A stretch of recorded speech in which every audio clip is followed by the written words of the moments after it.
Good evening everyone, Jai Shri Ram. Myself doctor Shubhendra Srivastava, orthopaedic surgeon. स्वागत करते हैं अपने चैनल में। उम्मीद करते हैं कि आप पिछली वीडियोस देखे होंगे, अगर नहीं देखे हैं तो जाके देखिए, क्योंकि मैंने लोगों की कमेंट सेक्शन में रिक्वेस्ट के बाद हड्डी के कैंसर, मुख्य कैंसर जैसे ऑस्टियोसार्कोमा नामक हड्डी का कैंसर, जो एक बहुत ही वास्ट टॉपिक है, जिसको पार्ट पार्ट करके कई सीरीज में मैंने वीडियोस बनाई हैं। तो अगर आप पहले की वीडियोस देखे होंगे तो ही मेरी बात अच्छे से आप तक पहुंच पाएगी, आप मेरी बातों से रिलेट कर पाएंगे। तो अगर नहीं देखे हैं तो मैं डिस्क्रिप्शन में उसका लिंक दे रखा है, आप जरूर जाके देखें। और बिना देर करते हुए चलिए शुरू करते हैं आज का टॉपिक। आज की वीडियो बहुत ही महत्वपूर्ण है, क्योंकि हड्डी के कैंसर जो ऑस्टियोसार्कोमा है, इसकी रेडियोलॉजी या रेडियोलॉजिकल फीचर्स बहुत ही महत्वपूर्ण होते हैं इसको डायग्नोस करने के लिए या उसको कंफर्म करने के लिए। तो जिसमें हम चलिए शुरू करते हैं। सबसे पहला है प्लेन एक्सरे। तो प्लेन एक्सरे में हम लोग देखते हैं कि जो बोन की मेटाफाइसिस है उस पे एक इरेगुलर डिस्ट्रक्शन का एरिया दिखाई देता है, और न्यू बोन फॉर्मेशन या नई हड्डी बनने के कारण ओवरशैडोड दिखता है, डार्क एरिया दिखता है प्लेन एक्सरे में। फिर बात करते हैं जो कॉर्टेक्स है, जो लीजन, जहां पर लीजन है उसकी जो कॉर्टेक्स है, कॉर्टेक्स वो इरोडेड होती है। इरोडेड का एक पैटर्न होता है जिसको कहते हैं moth eaten pattern. Moth eaten pattern जैसा कि आप स्क्रीन पे देख रहे हैं, मॉथ ईटन पैटर्न जिसको लगता है कि कीड़ों ने खा लिया हो, हड्डी को कीड़ों ने खा लिया हो, जिसकी वजह से वो जर्जर हो गई हो। अब हम मॉथ ईटन पैटर्न बहुत ही महत्वपूर्ण है, और इसलिए मैं बार बार आपको समझा रहा हूं। मॉथ ईटन पैटर्न स्क्रीन पे देखिए, इमेज के द्वारा आप तक जरूर पहुंचेगी। अब बात करते हैं और एक्सरे में न्यू बोन फॉर्मेशन जो है, न्यू बोन फॉर्मेशन नई हड्डी का बनना in the matrix of the tumour. जो ट्यूमर का मैट्रिक्स है वहां नई हड्डी बनती है, न्यू बोन का फॉर्मेशन होता है। मैं इसलिए इतना डिटेल्ड समझा रहा हूं जिससे आप लोगों तक मेरी बात पहुंच सके, आप लोग समझ सके। इसके बाद हम लोग एक्सरे में देखते हैं पेरियोस्टियल रिएक्शन। तो पेरियोस्टियल रिएक्शन देखते हैं, जैसा कि इमेज आप लोग स्क्रीन पे देख रहे हैं। इसके बाद सबसे इंपॉर्टेंट कॉर्डमैन्स ट्रायंगल होता है।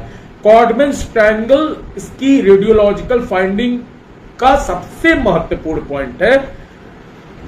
बात करते हैं इसमें क्या होता है। तो एक ट्रायंगुलर एरिया ऑफ सब पेरियोस्टियल न्यू बोन का देखने को मिलता है। एक ट्रायंगुलर एरिया, इसका नाम ही है ट्रायंगल, एक ट्रायंगुलर एरिया दिखता है सब पेरियोस्टियल न्यू बोन का ट्यूमर के साइड पे। तो ये जो ट्रायंगुलर एरिया फॉर्म होता है न्यू बोन का, ये ट्यूमर होस्ट कॉर्टेक्स जंक्शन पे देखने को मिलता है at the end of the tumour. अब बात करते हैं सन रेज अपीयरेंस। तो इसमें क्या होता है, as the periosteum is unable to contain the tumour, it grows into overlying soft tissue. New bone जो बनती है is laid down along the blood vessels within the tumour, growing centrifugally, giving rise to sun rays appearance in the x-ray. तो जो ये sun rays appearance on the x-ray है, इससे भी हम लोग को डायग्नोस करने में बहुत सहायता मिलती है। अब इसका अगला पड़ाव है सिटी स्कैन। तो इसमें सिटी स्कैन इसलिए महत्वपूर्ण पोर्शन है क्योंकि इससे हम लोग की ट्यूमर की स्टेजिंग हम लोग क्लियर करते हैं कि ट्यूमर किस स्टेज में है, और सिटी गाइडेड बायोप्सी करते हैं। तो इसलिए भी सिटी स्कैन बहुत महत्वपूर्ण है। अगला पड़ाव है एमआरआई। तो एमआरआई बहुत एसेंशियल टूल होता है। मैंने अपनी कई वीडियोस में बताया है कि एमआरआई हमेशा सॉफ्ट टिश्यू इंजरी के लिए सॉफ्ट टिश्यू इंजरी को डिटेल्ड देखने के लिए हम लोग हमेशा एमआरआई सजेस्ट करते हैं। क्योंकि ये बोन कैंसर है तो इसमें एमआरआई से हम लोग की स्टेजिंग, जो ट्यूमर की स्टेजिंग है, वो और अच्छे से असेस कर पाएंगे, डिटेल देख पाएंगे ट्यूमर स्टेजिंग। और लिम्ब स्पेयरिंग रिसेक्शन जो सर्जरी का एक हम लोग पार्ट है, जो लिम्ब स्पेयरिंग रिसेक्शन, जिसमें हम लोग खाली कैंसर को हटाते हैं, खाली ट्यूमर को रिमूव करते हैं।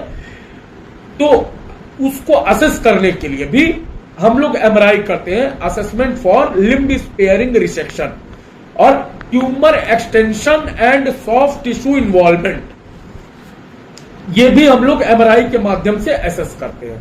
अब अगला पड़ाव है बोन सिंटिग्राफी, ये मेटास्टेसिस को देखने के लिए, कि मेटास्टेसिस का मतलब कि ट्यूमर का फैलना, कैंसर का फैलना। अगला पड़ाव होता है पेट मतलब पोजिट्रॉन एमिशन टोमोग्राफी, ये भी बोन मेटास्टेसिस या बोन कैंसर के फैलने को देखने के लिए हम लोग करते हैं। तो उम्मीद करते हैं कि रेडियोलॉजिकल फाइंडिंग्स ऑफ ऑस्टियोसार्कोमा मैंने पूरी आप लोग को समझाने की कोशिश किया, आप लोग तक जरूर पहुंचा होगा। और थैंक यू फॉर वॉचिंग, और please subscribe my channel, like, आपके सब्सक्रिप्शन से बहुत मोटिवेशन मिलता है। थैंक यू सो मच, जय श्री राम।